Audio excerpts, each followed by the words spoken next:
postseason basketball after all. All right, Nick, what was your reaction to how all of yesterday unfolded?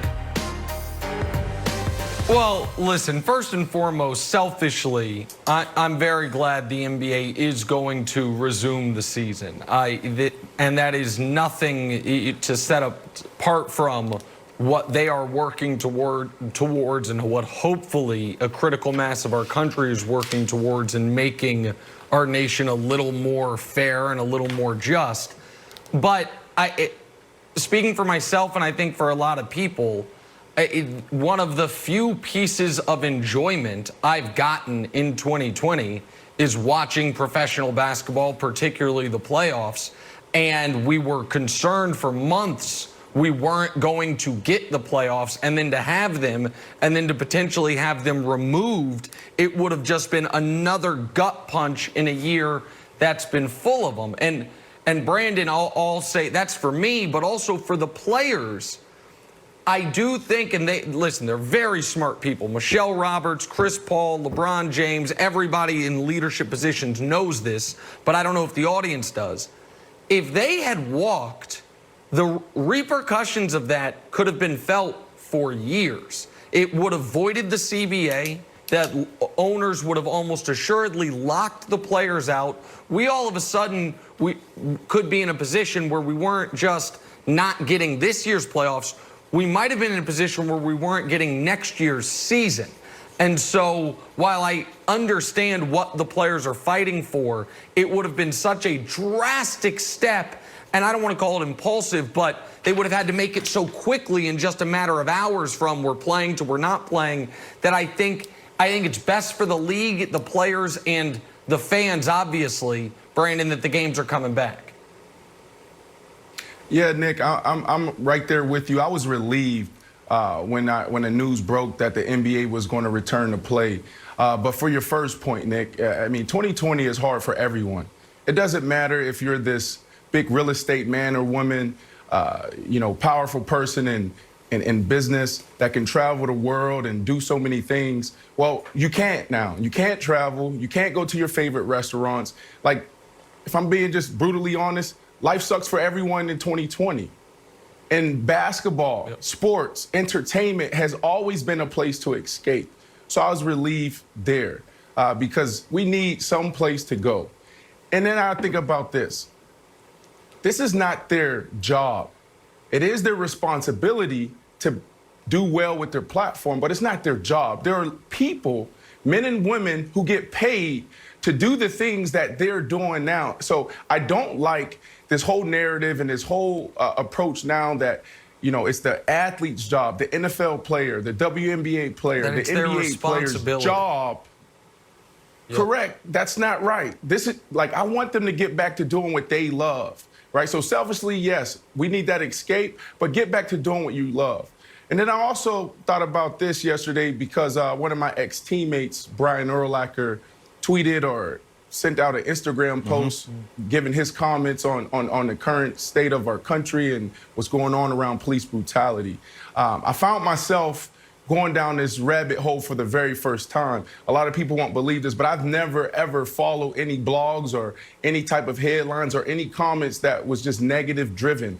And when I went to his page to see if this was the guy that I followed for a few years and looked up to, because when I talk about leadership, there's the first person to come to my mind, and the first person I talk about is Brian Urlacher and the Chicago Bears, and then it's the New England Patriots. So I run to his page and I read his comment, and then I said, well, this cannot be. This is not the guy I know.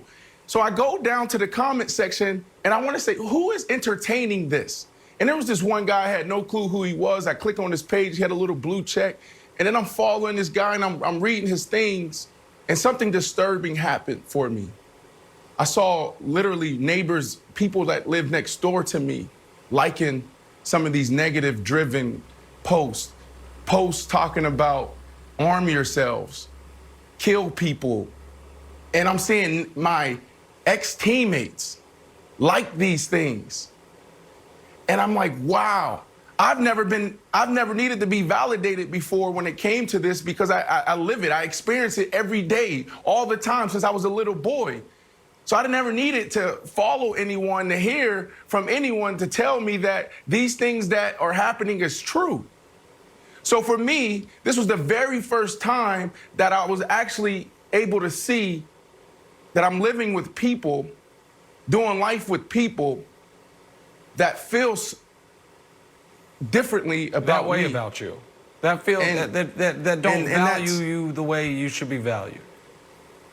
Yeah, so I'm relieved that the NBA is back, but I also understand the weight of the world being placed on them right now. It's not fair. And seeing my ex-teammate Brian Urlacher and his comments was very disturbing for me. But it wasn't even about him, because I went to another page and I saw this other guy who's making a living off of just these negative comments and these negative posts, and seeing ex-teammates and then also neighbors like his things. And this is why I understand why these guys walked yesterday. Sure. Kevin, what was your reaction to everything that happened yesterday? My reaction was one of great empathy, and in the same ballpark as Brandon, I was taken aback by some of the comments that I saw online. And one of the things I saw multiple times was, what is this going to do? What is this protest going to do? And I had two reactions to that. One, my first reaction was just to dismiss those comments out of hand, that those people should just be written off. If you don't get it, you don't get it, and just be written off. And then I thought, my other side was like, well, maybe that is coming from a place of a lack of understanding. And I wanted to illustrate what I think these protests have done, what we know and what we don't know. So what we know, and this goes back to Kaepernick, that changed the tenor of policing reform around the country.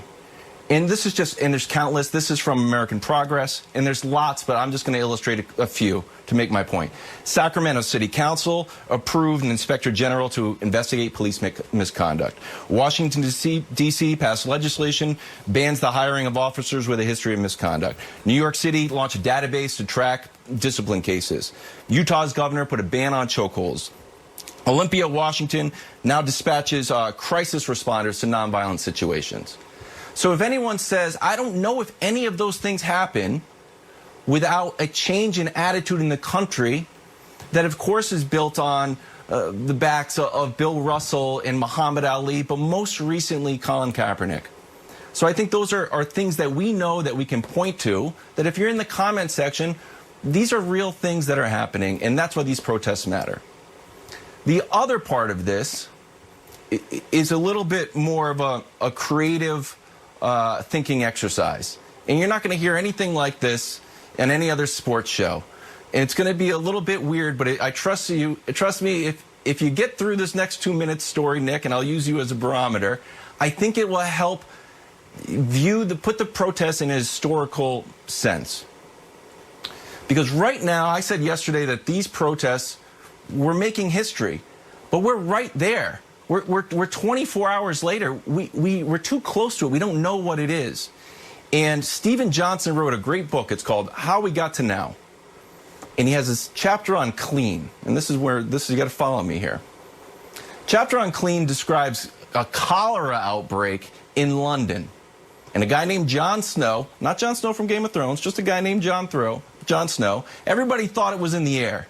Jon Snow did some research, was the first epidemiologist, said, you know what, it's not in the air, it's in water. And he traced it to a water pump and basically solved cholera and helped propel germ theory and made clean drinking water the foundation of health. From there, people are like, all right, how do we get clean drinking water? How do we kill bacteria in the water? Okay, we get chlorine.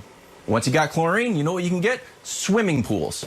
And then there's a bunch of swimming pools. You didn't have swimming pools. They're called moats.